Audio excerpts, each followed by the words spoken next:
Quand les hommes sont morts, ils entrent dans l'histoire. Quand les statues sont mortes, elles entrent dans l'art. Cette botanique de la mort, c'est ce que nous appelons la culture.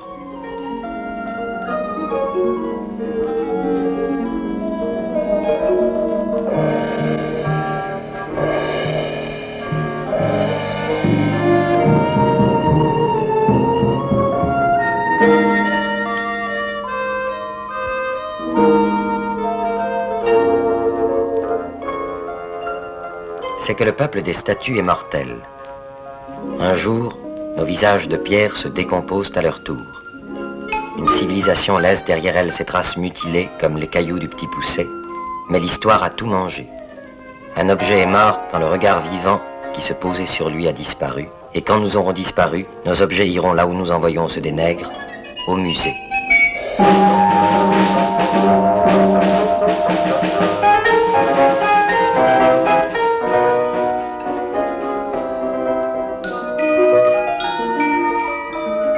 L'art nègre. Nous le regardons comme s'il trouvait sa raison d'être dans le plaisir qu'il nous donne. Les intentions du nègre qu'il crée, les émotions du nègre qu'il regarde, cela nous échappe. Parce qu'elles sont écrites dans le bois, nous prenons leurs pensées pour des statues. Et nous trouvons du pittoresque là où un membre de la communauté noire voit le visage d'une culture.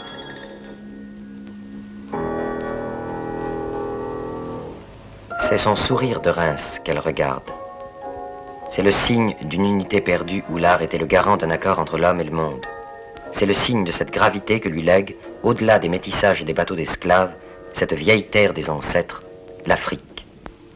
Voici le premier partage de la terre. Voici le fœtus du monde. Voici l'Afrique du XIe siècle. Du XIIe, du XVe, du XVIIe. D'âge en âge, tandis que sa forme se dégageait lentement, l'Afrique était déjà la terre des énigmes. Le noir était déjà la couleur du péché. Les récits des voyageurs parlaient de monstres, de flammes, d'apparitions diaboliques. Déjà le blanc projetait sur le noir ses propres démons pour se purifier. Et pourtant, lorsqu'au-delà des déserts et des forêts, il croyait aborder au royaume de Satan, le voyageur découvrait des nations, des palais.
Quelle musique berçait cette petite princesse, cette petite orange mûrie dans les caves du Bénin?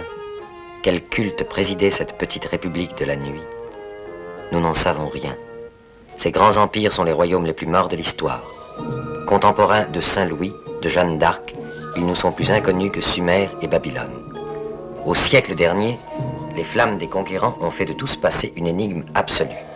Noir sur noir, combat de nègres dans la nuit des temps, le naufrage nous a laissé seulement ces belles épaves striées que nous interrogeons. Mais si leur histoire est une énigme, leurs formes ne nous sont pas étrangères. Après les frises, les monstres, les atrides casqués du Bénin, tous les vêtements de la Grèce sur un peuple d'insectes, voici ces Apollons d'Aïphée qui nous tiennent eux aussi un langage familier. Et c'est à juste titre que le noir y puise l'orgueil d'une civilisation aussi vieille que la nôtre. Nos ancêtres peuvent se regarder en face sans baisser leurs yeux vides.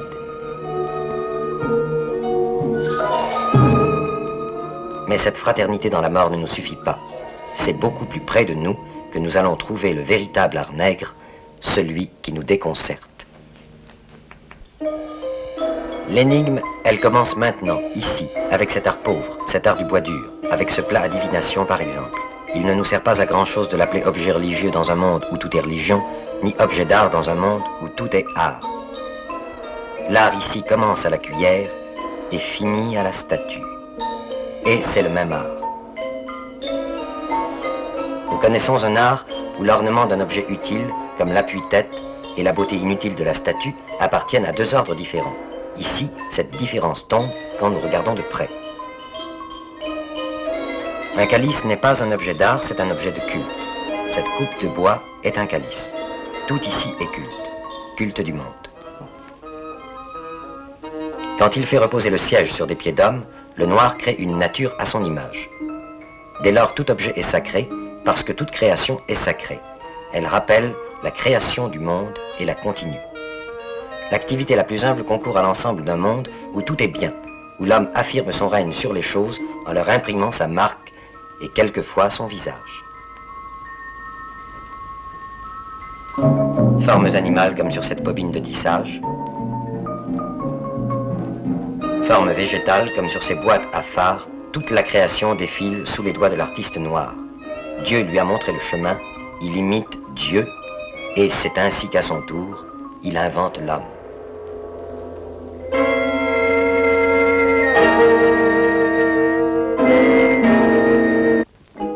Gardien de tombeaux, sentinelle des morts, chien de garde de l'invisible, ces statues d'ancêtres ne forment pas un cimetière. Nous mettons des pierres sur nos morts pour les empêcher de sortir. Le nègre les conserve près de lui pour les honorer et profiter de leur puissance dans un panier rempli de leurs ossements. C'est des morts que procèdent toute sagesse et toute sécurité. Ils sont les racines du vivant. Et leur visage éternel prend parfois forme de racine.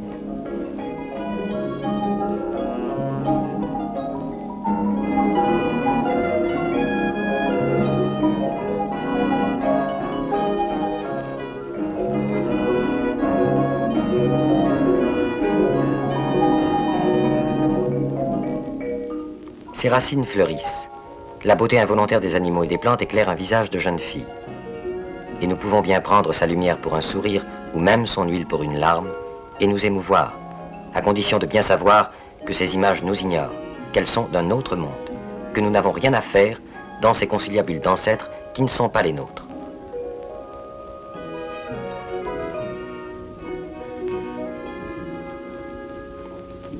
Nous voulons y voir de la souffrance, de la sérénité, de l'humour, quand nous n'en savons rien.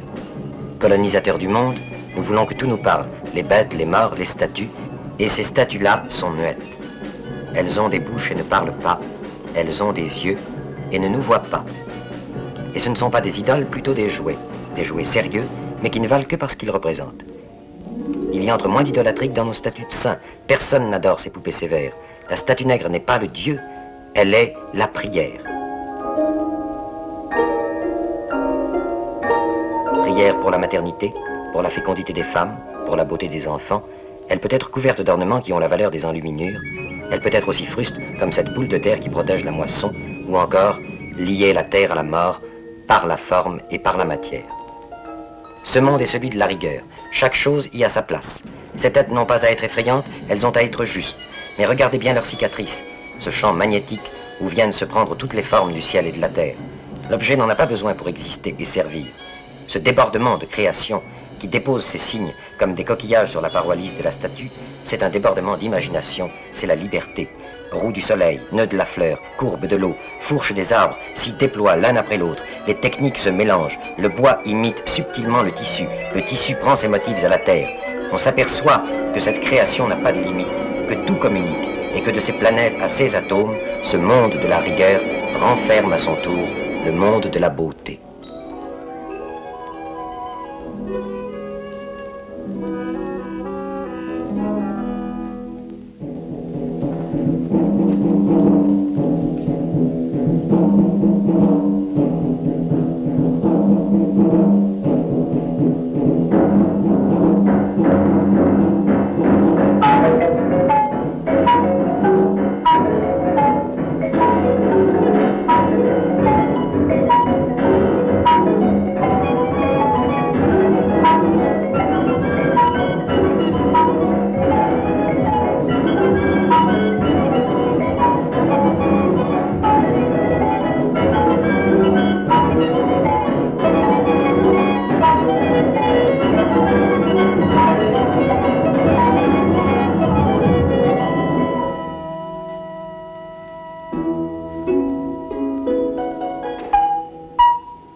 Un Dieu a fait ses gestes.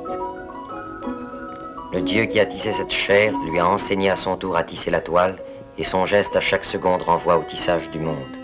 Et le monde est la toile des dieux où ils ont pris l'homme.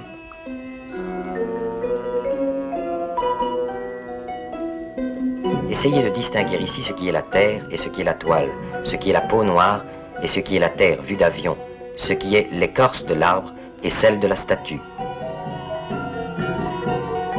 Ici, l'homme n'est jamais séparé du monde, la même force y nourrit toutes les fibres. Ces fibres, parmi lesquelles le premier homme sacrilège, en soulevant les jupes de la terre, découvrit la mort. Masque de bête. Masque d'homme. Masque participant de l'un et de l'autre. Masque maison. Masque visage. Pierrot des fleuves. Harlequin de la forêt. Ces masques luttent contre la mort. Ils dévoilent ce qu'elle veut cacher.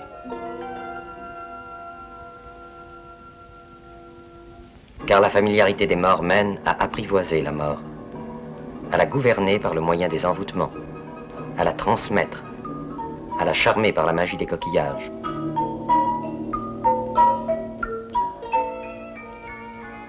Et le sorcier capture dans son miroir les images de ce pays de la mort où l'on va en perdant la mémoire.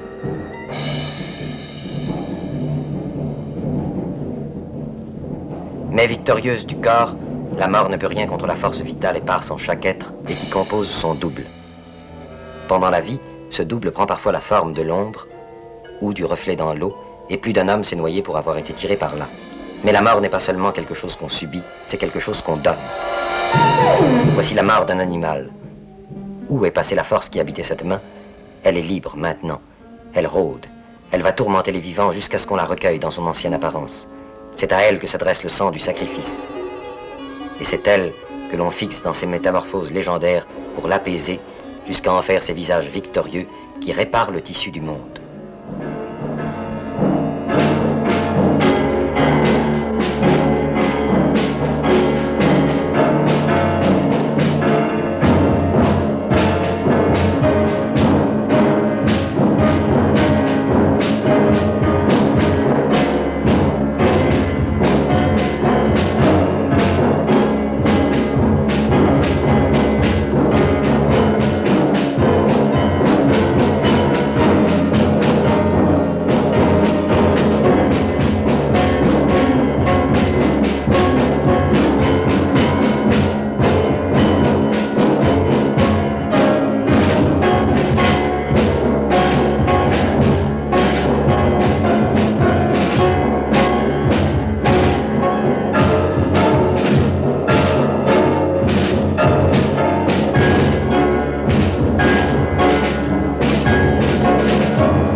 et puis ils meurent à leur tour. Classés, étiquetés, conservés dans la glace des vitrines et des collections, ils entrent dans l'histoire de l'art, paradis des formes où s'établissent les plus mystérieuses parentés. Nous reconnaissons la Grèce dans une tête africaine vieille de 2000 ans. Le Japon dans un masque de l'Ogooué. Et encore l'Inde, les idoles sumériennes, nos Christs romans ou notre art moderne.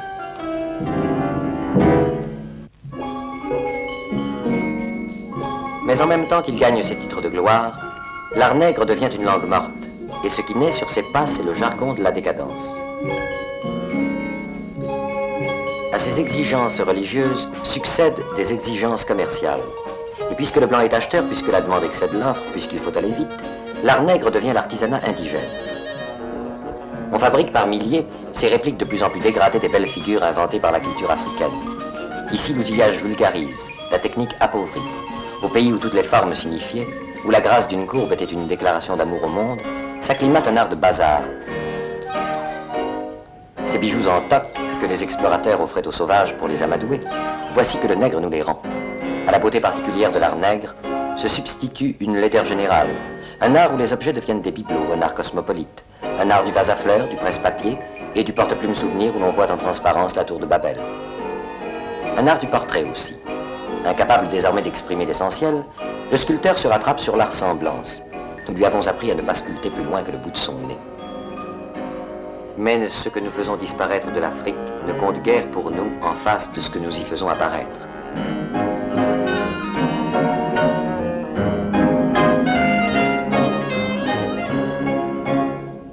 C'est que nous sommes les Martiens de l'Afrique. Nous débarquons de notre planète avec nos façons de voir, avec notre magie blanche et avec nos machines. Nous guérissons le noir de ses maladies, c'est certain. Il attrape les nôtres, c'est certain aussi. Qu'il perde ou qu'il gagne au change, son art en tout cas n'y survit pas. La magie destinée à le protéger lorsqu'il mourrait pour son compte est sans pouvoir lorsqu'il meurt pour le nôtre.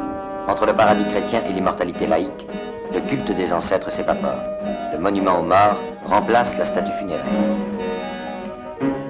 Tout ceci dominé par le blanc qui voit les choses de sa hauteur et s'élève au-dessus des contradictions de la réalité. De cette hauteur, l'Afrique apparaît ordonnée, riche, recouverte déjà de villages modèles, pleine de ces igloos de béton comme des globules blancs de la civilisation. De cette hauteur, l'Afrique est un merveilleux laboratoire où se préfabrique patiemment, en dépit de quelques saignées, le type du bon nègre rêvé par le bon blanc.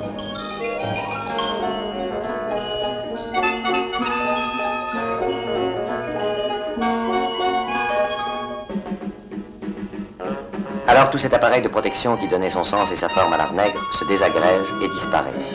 C'est le blanc qui prétend assumer le rôle des ancêtres. La véritable statue de protection, d'exorcisme et de fécondité, désormais c'est sa silhouette. Tout se ligue contre l'art nègre. Prise dans une pince entre l'islam ennemi des images et la chrétienté brûleuse d'idoles, la culture africaine s'effondre. Pour la relever, l'Église tente un métissage. L'art négro-chrétien, mais chacune des deux influences détruit l'autre.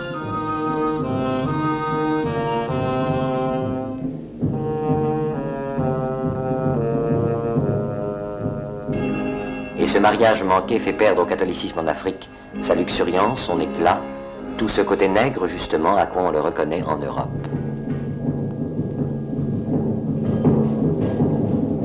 Les pouvoirs temporels pratiquent la même austérité. Tout ce qui était prétexte à œuvre d'art est remplacé, qu'il s'agisse de l'habillement, du geste symbolique, du gris-gris, ou des palabres. On dit oui, oui, oui. Quelquefois, on dit non. Cela, c'est l'artiste noir qui le dit. Alors une nouvelle forme d'art apparaît, l'art de combat. Art de transition pour une période de transition. Art du présent, entre une grandeur perdue et une autre à conquérir. Art du provisoire, dont l'ambition n'est pas de durer, mais de témoigner. Ici, le problème du sujet ne se pose pas.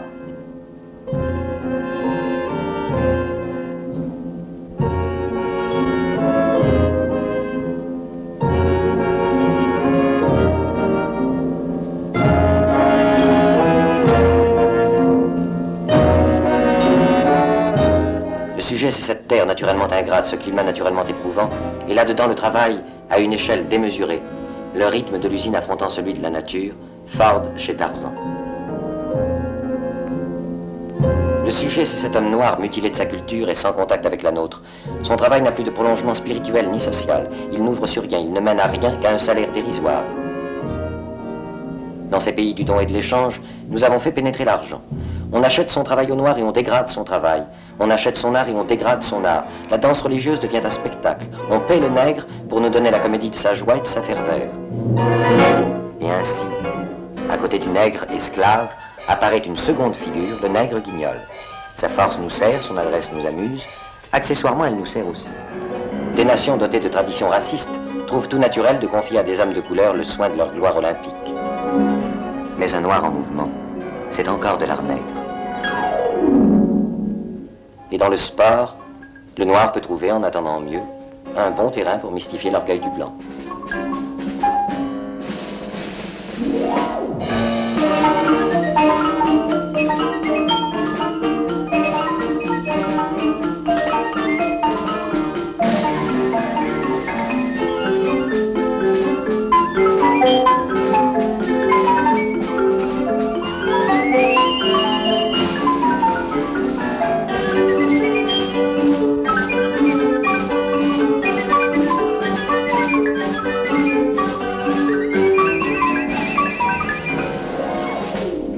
Le blanc ne comprend pas toujours la plaisanterie.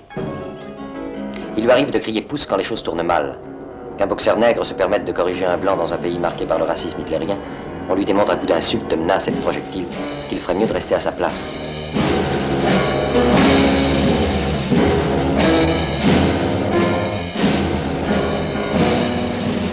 Et quand ce n'est plus pour jouer, quand le noir par exemple se mêle aux luttes du travail, c'est à coups de fusil et de matraque que s'opère la démonstration. Ce climat de brimade et de menace conduit l'artiste nègre à une nouvelle métamorphose, et sur le ring ou dans son orchestre, son rôle consiste à rendre les coups que reçoit son frère dans la rue.